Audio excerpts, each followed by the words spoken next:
მოგესალმებით მეგობრებო, დღეს მინდა გაჩვენოთ ერთი პაწაწუნა ოთახის გაკეთება, გარემონტება, როგორ შევწელით მე და ჩემმა მეუღლემ საკუთარი ძალებით.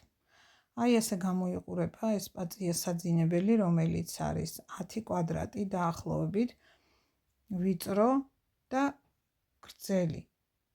2 და 30 არის სიგანეში და დაახლოებით 4 და 50-მდე სიგრძეში. აი ასე იყო დროებით დალაგებული ნივთები, ყუთებში მელაგა ისეთი რაღაცები, რაც არ მჭირდებოდა ყოველ წუთში, ყუთებზე წარწერები მქონდა, აი ესე ნელ-ნელა გამომაქვს ახლა უკვე და უფრო კარგად ჩანს ეს ყუთები და როგორი სიბინძური არის შიგნით, იმიტომ რომ ვერანაირად ვერ ვახერხებდი ამ პატარა სივრცეში ასე დადგმული საწოლის ქვემოთ გამოსუფთავებას, მით უმეტეს, საწყობივით იყო, ასე ვთქვათ, ეს ოთახი და ხანდახან ჩემი შვილი, როდესაც ჩამოდის, ამ ოთახში იძინებს. და დავიწყეთ გამოსუფთავება, გამოტანა, ეს კარადა გავაჩუქეთ. აღარ მინდოდა რომ დამედგა აქ, იმიტომ რომ აქ უკვე ამ ოთახისთვის მორგებული საძინებლის გარნიტური მინდა რომ იყოს. აი ესე გამოიყურება იატაკი. აქ გველაგა ადრე, ძალიან ადრე, სანამ ჯერ კიდევ გაილესებოდა კედლები, ბოცები შავი ღვინით ეტყობა კიდეც. იატაკი დალაქული, ჭუჭყიანი და უბრალოდ სველი ტილოთი ვწმენდავდი ხოლმე. დალაგების დროს მეტი ვერაფერს ვერ უხერხებდი ამ იატაკს და გადავწყვიტეთ რომ ჩვენი ძალებით, ეგრეთ წოდებული ბარგალკით გაგვეკეთებინა, გვესუფთავებინა და ლაკიც ჩვენ თვითონ წაუსვით. რა თქმა უნდა, ეს არის ძალიან მტვრიანი საქმე, შრომატევადი საქმე, მაგრამ სხვა გზა არ იყო. აი ასე გამოიყურება უკვე მოსუფთავებული იატაკი. თუმცა ჯერ ისევ ზედ არის ეს ნახერხი თუ რა იატაკს რაც ავაცილეთ და დავიწყე ნელ-ნელა დასუფთავება.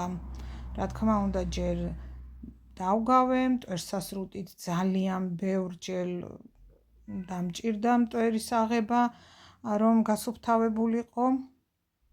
კედლებიც ჩამოვწმინდე სველი ტილოთი, ჭერიც სველი ტილოთი გავწმინდე, იმიტომ რომ აი საშინელი მტვერი იყო და თუ ყველაფერს არ მოვასუფთავებდი და არ ავიღებდი ლაკის წასვლას აზრი არ ქონდა. შემდეგ აი ასე ჩემმა მეუღლემ ამოავსო ლაკში არეული აი ამ მტვერით, რაც წეღან გაჩვენეთ რომ მოუხვედეთ ხრიჭოები, მეც მივეხმარე, რა თქმა უნდა. იატაკი უსწორმასწოროა, ეს 40 წლის წინ გაკეთებული და დაგებული იატაკია, თუმცა კარგია, მაინც ახალია და კარგად გამოიყურება. ხრიჭოების ამოვსების შემდეგ კიდევ ზომფარით კარგად გადავასწორეთ, შეძლების დაგვარად, მოვასუფთავეთ იატაკი, კიდევ ერთხელ სველი ტილოთი გავწმინდე, ერთხელ კი არა რამდენჯერმე. კედლებიც კიდევ ჩამოვწმინდე ხელმეორედ და აი ასეთი გახდა იატაკი. აქ უკვე ერთი პირი ლაქის შემდეგ მომწონს, მშვენივრად გამოიყურება, ფერები გამოიკვეთა უფრო და ეს ზოლები თითქოს სპეციალურად არის, ზოგს ეგონა რომ შევღებეთ ასე ზოლები, მაგრამ არა, თვითონ ფიცარი არის ასეთი. მეორე პირიც რომ წაუსვით ლაქი, მერე უკვე ფანჯრის დამუშავებაზე გადავედი, აგერ შემოვჯექი ფანჯრის რაფაზე, ლაქი არ იყო კარგად გამშრალი და გარედან მომიწია ამოსვლა და ესეც ხრიჭოები ამოვავსე ხის შპაკლით, სპეციალური შპაკლით, იმიტომ რომ როგორც გითხარით, დაახლოებით 40 წელია ეს სახლი აშენებული არის, არ გარემონტებულა, უბრალოდ იყო როგორც აგარაკი დაჩა. ასე და ახლა ვიყენებთ მუდმივ საცხოვრებლად და ეს ოთახებიც სწორედ რომ გადავტიხრეთ, იმიტომ გამოვიდა ასეთი პატარები. თორემ რა თქმა უნდა ეს რა გვეშენებინა და თავიდან დაგვეპროექტებინა, ასეთი პატარა არ იქნებოდა. მაქსიმალურად შევეცადე გამესწორებინა ფანჯრის რაფა. აი ამ შპაკლით, ფითხით, რა ვიცი, მომიტევეთ თუ რაღაც ისე ვერ ვთქვი სწორად ქართულად. შემდეგ ჩემმა მეუღლემ ასე დააზუმფარა ფანჯრები, არ მინდოდა მეტალოპლასმასის ფანჯრების ჩასმა, იმიტომ რომ ძალიან კარგ მდგომარეობაშია ეს ფანჯრები, გარედან აქვს ტავნები და არ სველდება, ანუ არც გაფუჭებული არ იყო საერთოდ და მინდოდა რომ ხის მასალა შემენარჩუნებინა მაქსიმალურად. ამოვავსეთ აქაც ყველა ღრიჭო, კარგად ისე დავაზუმფარეთ, გავწმინდე შემდეგ სველი ტილოთი და უკვე შევღებე თეთრი საღებავით ეს ერთი პირი.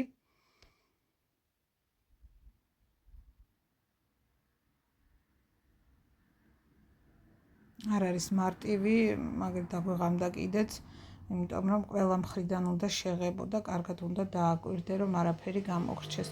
ნუ ეს ჩარჩოც რა თქმა უნდა. ეს ერთი პირი აქვს წასმული.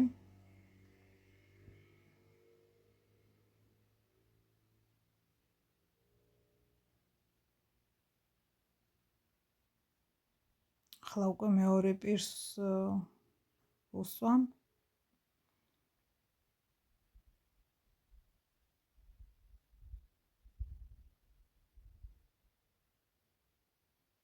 ხეს არაფერი არ წაუსვით ქვემოდან და ძალიან ბევრი კრასკა დასჭირდა, რომ კარგად გათეთრებულიყო.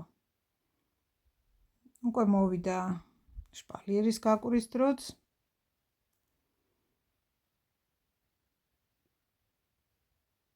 მაქსიმალურად ნეიტრალური შპალიერი ვიყიდე, ზოგადად არ მეყვარს გადატვირთული ყვავილებით და ასე შემდეგ და მით უმეტეს, როდესაც ასეთი პატარა საძინებელი არის, ვიფიქრე, რომ უფრო დააპატარავებ და ვიზუალურად და აი ასეთი შედეგი მივიღეთ. გასუფთავებული უკვე და შპალიერიც გაკრული, იატაკი ძალიან მომწონს.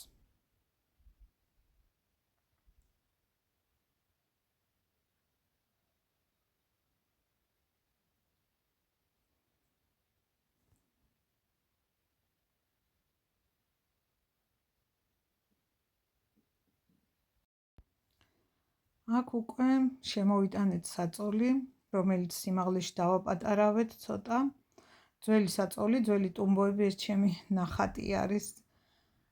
ისე გავერთე ერთხელ და დროებით დავკიდე მაინც.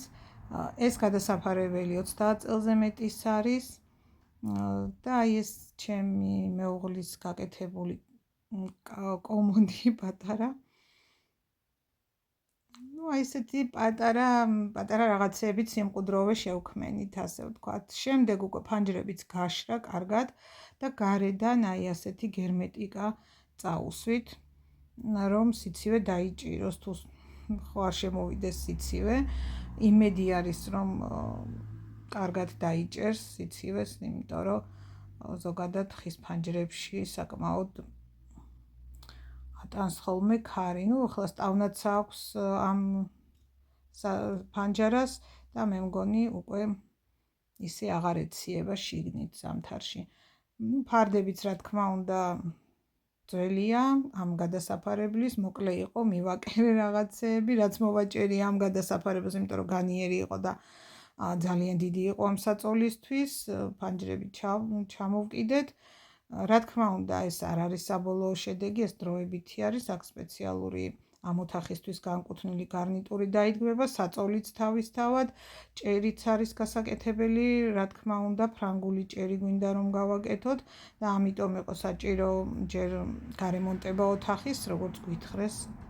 და უკვე სტუმარიც მყავს და პირველი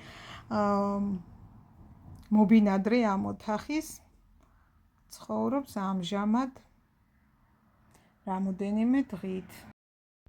მადლობა რომ ბოლომდე იყავით ჩემთან, გამოიწერეთ ჩემი არხი, დალაიქეთ. ეს მომცემს мотивაციას, რომ უფრო მეტი საინტერესო ამბები შემოგთავაზოთ სოფლის ცხოვრებისიდან. მადლობა, დროებით.